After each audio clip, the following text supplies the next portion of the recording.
Fais pas le timide comme ça. Regarde-moi quand je te parle. Il y a une meuf chelou juste à côté de moi là.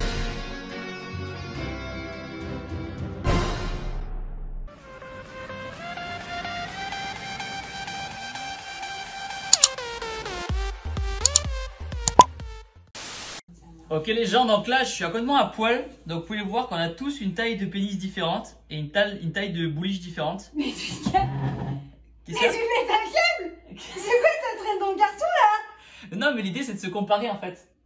Ah donc tu vas lancer ta bite sur TikTok. Étant donné que je sais que chaque année j'ai tellement la flemme d'enlever les décorations, hein, je les enlève genre au mois d'avril, cette année je vais pas le décorer. Et je vois pas où est le problème en fait. Si ça pose un problème à quelqu'un, qui me dise pourquoi. Quelle est la raison? C'est beau un sapin nu. La nudité, c'est beau.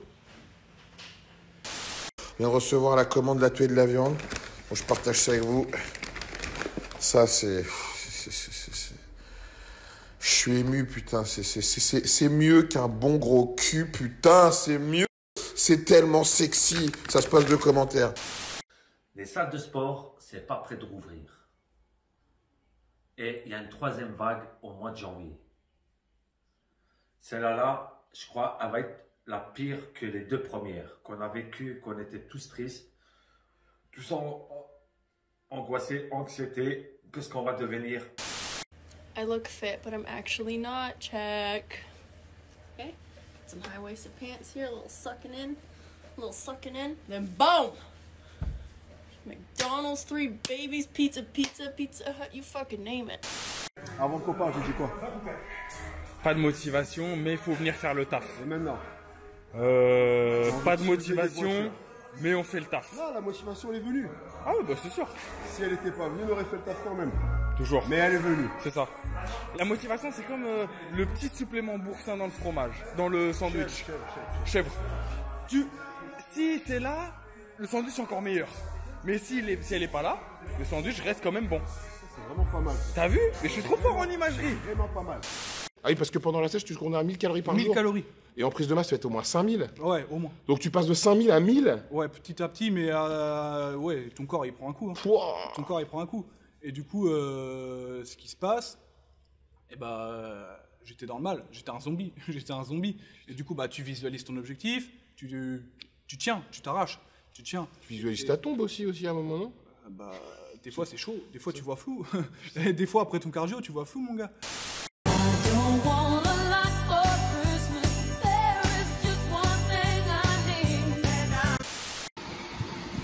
Et jeune homme, Plaît-il? t'es plutôt pas mal toi. Moi?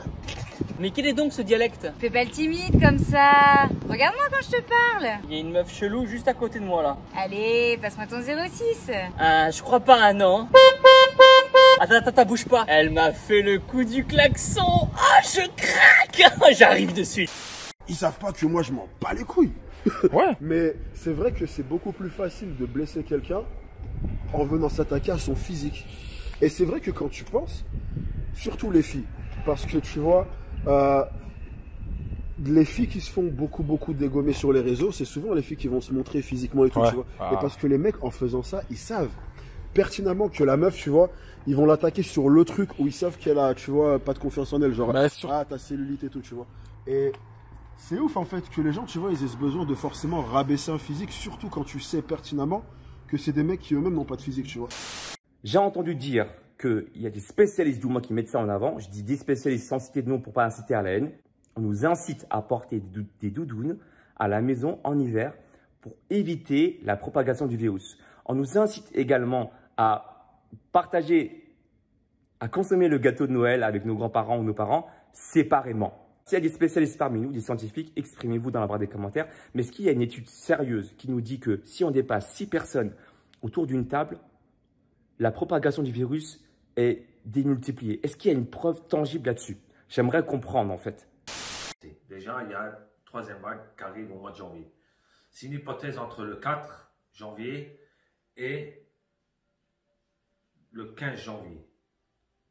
Donc c'est une hypothèse. Une hypothèse entre avril et mars que ça va déconfiner. Général. Vous allez y avoir beaucoup de morts et beaucoup de malades. Simplement 2 semaines après, Clomid et Nolva. Pendant 21 jours. Et quand tu as fait ça, après, qu'est-ce qui s'est passé après les 21 jours? Et bah tu redescends. Tu redescends en plein confinement, évidemment. Donc je me retrouve tout seul, sans préparateur, sans personne, à 20 ans. Ensuite, bah, tu relances, tu vois ce qui se passe, t'attends. Parce qu'il y a un moment, tu bandes plus, mec. Tu bandes plus, ouais, clairement. On y arrive, donc voilà. Tu bandes plus, putain. On bande plus, c'est bien connu. Tu prends des produits, tu bandes comme je sais pas quoi, tu peux niquer avec un tronc d'arbre. Et tu finis, tu peux plus rien faire. Et là, tu as un top modèle qui arrive, voilà. C'est comme si c'était un tronc d'arbre pour toi, c'est très ironique. C'est ça, c'est ça. Du coup, bah, t'arrives à 20 ans, mais là, tu te dis, c'est chaud, mec. Je trouve ça bizarre, c'est qu'on nous incite des choses, on nous oblige presque à respecter des règles strictes sur des choses où on n'a pas le contrôle. Comme par exemple ce fameux, voilà, je vais pas employer ce terme-là parce que j'ai pas envie de striker sur YouTube, mais vous savez cette fameuse potion magique qu'on nous oblige presque, oui c'est ça, on nous oblige à consommer dans quelques semaines sous prétexte que ça pourrait nous protéger. Il y a des spécialistes qui ne sont même pas capables aujourd'hui de vous dire que si vous prenez cette potion magique, que vous allez être protégé à 100%. Si demain on me dit, tu peux pas avoir un enfant à cause d'une connerie que tu as fait, pas une connerie, on va dire ça, hein, que tu as fait à 19 ans, là je me boufferais les couilles. Et comment on le vit? Tiens, c'est marrant ce que tu dis, que tu te boufferais les couilles. Bah oui, mais comment tu le vis? Comment on vit à 19-20 ans, quand c'est à l'âge où on est en pleine excitation totale, quand on peut plus bander, on peut plus baiser, alors qu'on s'est construit un physique qui plaît, qui attire la femme, on va dire. Comment on fait? Donc t'as voulu baiser des meufs, ça l'a pas fait? Bah clairement, c'est arrivé. Ah ouais, bah raconte-nous. C'est arrivé, mec.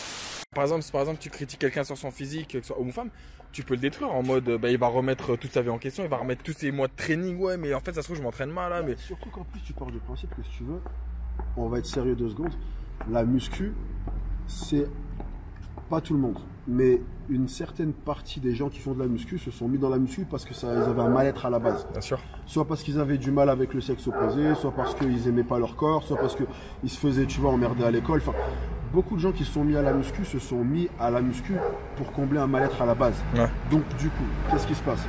Tu te retrouves avec un sport où tu as beaucoup de gens, tu vois, qui ont toujours ce mal-être enfoui en fait. Et du coup, ça peut donner, tu vois, des situations extrêmes où après, un rien peut faire ramener la personne à cette époque, tu vois. Ouais. Et lui faire revenir les doutes et tout ça. Voilà, et ça peut avoir des conséquences de ouf. Je te dis, moi j'ai connu des gens où ça pleurait la nuit, des trucs comme ça. J'étais assis à côté d'une personne, mais complètement apeurée. Voici ce qui s'est passé. La personne avait son masque, elle devait avoir une quarantaine, 50aine d'années, et elle tremblait, mais comme ça. Hein. J'étais en train de manger une pomme, donc j'ai retiré mon masque, bien évidemment. La personne m'a regardé illico et m'a dit « Monsieur, est-ce que vous pouvez remettre votre masque, s'il vous plaît, j'ai peur ». Elle m'a regardé comme ça. Alors du coup, est-ce qu'il s'agissait de mes croyances? Peut-être. Mais j'ai l'impression qu'elle avait peur parce que j'étais asiatique déjà. Et quand tu peux pas, te dis quoi, la fille? Bah, genre, elle savait un peu avant, je les préviens, tu vois. Tu préviens quand même. Ah, mais tu lui dis quoi? Écoute, j'ai pris des stéroïdes pendant 5 mois. Bah, tu fais, ouais, je suis en prépa, machin et tout, c'est compliqué et tout ça. Donc, mentalement, t'as envie. Ouais. Mais physiquement, ton corps, il te dit, je vais te faire enculer, mec. Et ouais. Et la réalité, elle est là. La réalité, elle est là.